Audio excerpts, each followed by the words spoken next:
ഡൽഹി നിയമസഭാ തെരഞ്ഞെടുപ്പിന്റെ തീയതി പ്രഖ്യാപിച്ചിരിക്കുകയാണ് തെരഞ്ഞെടുപ്പ് കമ്മീഷൻ. ഡൽഹി നിയമസഭാ തെരഞ്ഞെടുപ്പിന്റെ തീയതി പ്രഖ്യാപിക്കുന്നതോടൊപ്പം തന്നെ മറ്റ് ചില മണ്ഡലങ്ങളുടെയും തീയതി പ്രഖ്യാപിച്ചിരിക്കുകയാണ്. നിയമസഭാ മണ്ഡലങ്ങളുടെ ഉപതെരഞ്ഞെടുപ്പിന്റെ തീയതി പ്രഖ്യാപിച്ചിരിക്കുകയാണ്. ഡൽഹി അല്ല യഥാർത്ഥത്തിൽ രാജ്യം ഉറ്റുനോക്കുന്ന തിരഞ്ഞെടുപ്പ് എന്ന് പറയുന്നത്, നിയമസഭാ തെരഞ്ഞെടുപ്പ് എന്ന് പറയുന്നത് വേറൊരു മണ്ഡലം, ഡൽഹിയെക്കാട്ടിലും വളരെയധികം പ്രാധാന്യമുള്ള BJPക്ക് ഒരുപക്ഷെ ജീവൻ മരണ പോരാട്ടം എന്ന് വിശേഷിപ്പിക്കാവുന്ന യോഗി ആദിത്യനാഥിന് പ്രസ്റ്റീജിയസ് എലക്ഷൻ എന്ന് വിശേഷിപ്പിക്കാവുന്ന ഒരു മണ്ഡലമുണ്ട്. ആ മണ്ഡലമുള്ളത് ഫൈസാബാദിലാണ്. ഈ ഫൈസാബാദ് എന്ന് പറഞ്ഞാൽ ഇപ്പോൾ അറിയപ്പെടുന്നത് അയോധ്യ ജില്ല എന്നാണ്. ആ ജില്ലയുടെ പേര് മാറ്റി അയോധ്യ എന്നാക്കി. അവിടെയാണ് രാമക്ഷേത്രം ഉള്ളത്. ഈ രാമക്ഷേത്രമുള്ള ഈ മണ്ഡലത്തിൽ ലോക്സഭാ തിരഞ്ഞെടുപ്പ് നടന്നപ്പോൾ BJP പരാജയപ്പെട്ടു. ഇത് ഒരു ഞെട്ടിക്കുന്ന പരാജയം തന്നെയാണ് BJPക്ക് ഉണ്ടായത്. പല ആൾക്കാരും ഞെട്ടലൊക്കെ രേഖപ്പെടുത്തിയിരുന്നു. അവിടെ ജയിച്ചത് SP ആണ്. നമുക്കറിയാം 80 സീറ്റുകളിലും 37 സീറ്റുകളും SP തൂത്തുവാരുന്ന ഒരു കാഴ്ച നമ്മൾ കണ്ടതാണ് ഈ ഉത്തർപ്രദേശിൽ. അതിൻ്റെ കൂട്ടത്തിൽ അയോധ്യ ജില്ലയും SP അങ്ങെടുത്തു. അയോധ്യ ജില്ലയിൽ അന്ന് ജയിച്ചത് അവധേഷ് പ്രസാദ് എന്ന് പറയുന്ന ഒരു SP-യുടെ മിൽക്കിപൂറിൽ നിന്ന്, മിൽക്കിപൂർ നിയമസഭാ മണ്ഡലത്തിലെ MLA ആയിരുന്ന ഒരാളാണ് ഫൈസാബാദിൽ നിന്ന് ജയിച്ച് MP ആയത്. അതോടുകൂടി മിൽക്കിപൂർ എന്ന് പറയുന്ന മണ്ഡലം ഒഴിഞ്ഞു കിടക്കുകയാണ്. ഈ മിൽക്കിപൂറിലാണ് ഡൽഹിയോടൊപ്പം തന്നെ ഉപതെരഞ്ഞെടുപ്പ് പ്രഖ്യാപിച്ചിരിക്കുന്നത്. അയോധ്യയിൽ BJP പരാജയപ്പെട്ടതിൻ്റെ ക്ഷീണം മാറ്റാൻ മിൽക്കിപൂറിൽ വിജയിക്കേണ്ടത് BJPക്ക് അനിവാര്യമാണ്, അത്യന്താപേക്ഷിതമാണ്. അതുകൊണ്ട് തന്നെ യോഗി ആദിത്യനാഥ് നേരിട്ടാണ് ഇപ്പോൾ അവിടെ ആ നിയമസഭാ മണ്ഡലത്തിന്റെ ചാർജ് ഏറ്റെടുത്ത് അവിടെ പ്രവർത്തനങ്ങൾ നടത്താനായിട്ട് ഇറങ്ങിയിരിക്കുന്നത് എന്നുള്ളത് വേറൊരു കാര്യം. ഉത്തർപ്രദേശിലെ ഏറ്റവും പ്രശസ്തമായ ജില്ലയാണ്, അല്ലെങ്കിൽ അയോധ്യ സ്ഥിതി ചെയ്യുന്ന നിയമസഭാ മണ്ഡലമാണ് മിൽക്കിപൂർ. അയോധ്യയിൽ സ്ഥിതി ചെയ്യുന്ന നിയമസഭാ മണ്ഡലമാണ് മിൽക്കിപൂർ എന്ന് പറയുന്നത്. ഡൽഹിക്കൊപ്പം മിൽക്കിപൂറിലും തെരഞ്ഞെടുപ്പ് നടക്കാൻ പോകുന്നുണ്ട്. SP MP അവധേഷ് പ്രസാദ് നിയമസഭയിൽ നിന്നും അവിടെ രാജിവെച്ചിരുന്നു. അദ്ദേഹം MP ആയി പോയി ഞാൻ നേരത്തെ പറഞ്ഞു. അദ്ദേഹത്തിന്റെ മകനായിട്ടുള്ള അജിത് പ്രസാദാണ് ഇപ്പോൾ SP-യുടെ സ്ഥാനാർത്ഥിയായി അവിടെ നിൽക്കാനായി പോകുന്നത്.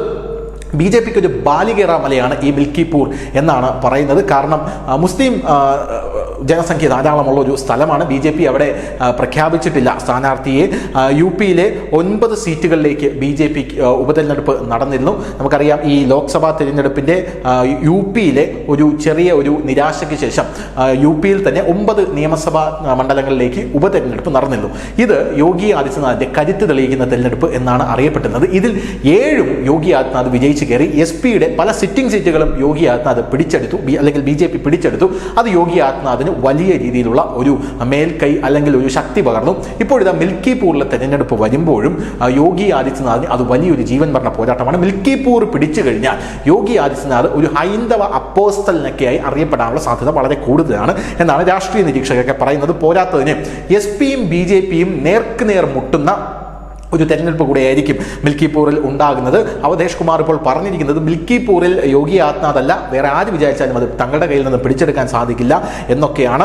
മിൽക്കിപൂർ പിടിക്കുക എന്നത് ജീവൻ മരണ പോരാട്ടമാണ്. അയോധ്യയിലെ ജനങ്ങൾ ഞങ്ങൾക്കൊപ്പമാണ് എന്ന് ഇവർക്ക് തെളിയിക്കണമെങ്കിൽ, BJPക്ക് തെളിയിക്കണമെങ്കിൽ മിൽക്കിപൂർ പിടിച്ചെടുത്തേ പറ്റുകയുള്ളൂ. നിലനിൽപ്പ്, അതായത് തങ്ങളുടെ നിലനിൽപ്പ് ദുർബലമല്ല എന്ന് BJPക്ക് ആ ഒരു സന്ദേശം ജനങ്ങളിലേക്ക് എത്തിക്കണമെങ്കിൽ മിൽക്കിപൂർ പിടിച്ചെടുക്കണം. യോഗി നേരിട്ട് മണ്ഡലം ഏറ്റെടുത്തിരിക്കുകയാണ്.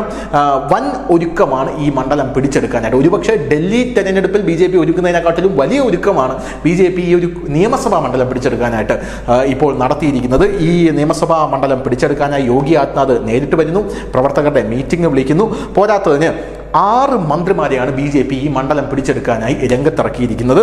JPS റാഥോഡ്, MLC ധർമ്മേന്ദ്ര സിംഗ്, സ്വതന്ത്രദേവ് സിംഗ്, സതീഷ് ശർമ്മ, ഗിരീഷ് യാദവ്, മായൻകേശ്വർ സിംഗ്, അങ്ങനെ 6 മന്ത്രിമാരാണ്.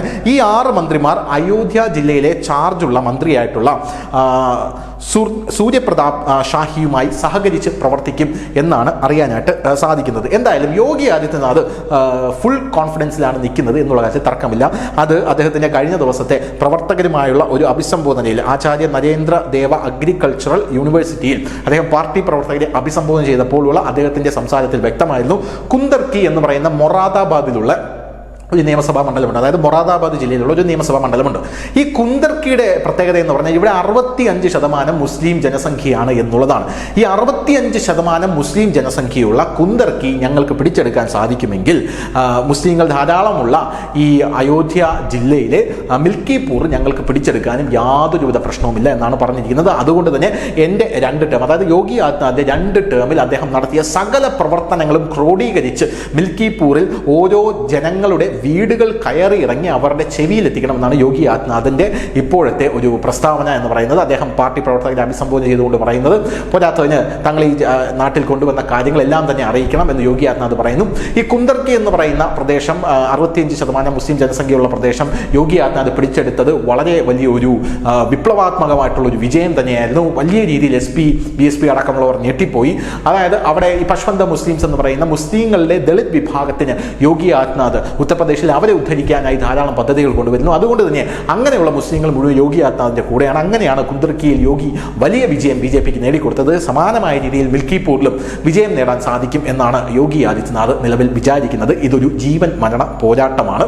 അയോധ്യയിൽ നിന്നും ശ്രീരാമൻ ഇറങ്ങിപ്പോയത് കണ്ടില്ലേ എന്നൊക്കെ പറഞ്ഞ് ഫൈസാബാദ് വിജയിച്ചപ്പോൾ അവധേഷ് കുമാർ പറഞ്ഞിരുന്നു, കോൺഗ്രസ് ഇത് വലിയ ആയുധമാക്കിയിരുന്നു. ഒരു അമ്പലത്തിനെ വികൃതമാക്കി, അതായത് അമ്പലത്തിൽ എടുപിടി എന്ന് പറഞ്ഞ് പ്രതിഷ്ഠ നടത്തി, അമ്പലം പൂർത്തിയായില്ല, ഇതിൻ്റെ ദൈവകോപമാണ് അവിടെ ഉണ്ടായത് എന്നൊക്കെയുള്ള വലിയ രീതിയിലുള്ള ആക്ഷേപങ്ങൾ BJP കേട്ടതാണ്. പോരാത്തതിന് ഫൈസാബാദ് MP ആയിട്ടുള്ള ഈ അവധേഷ് കുമാർ ജയ് ശ്രീറാം എന്ന് വിളിക്കാൻ പോലും തയ്യാറായിട്ടില്ല. പല മാധ്യമപ്രവർത്തകരും അദ്ദേഹത്തെ കണ്ടപ്പോൾ ജയ് ശ്രീറാം എന്ന് അഭിസംബോധന ചെയ്തപ്പോൾ അദ്ദേഹം മിണ്ടാതിരിക്കുകയാണ് ചെയ്തത്. ഇതെല്ലാം BJP പ്രചരണ ആയുധമാക്കി മാറ്റുന്നുണ്ട്. News desk, news India Malayalam.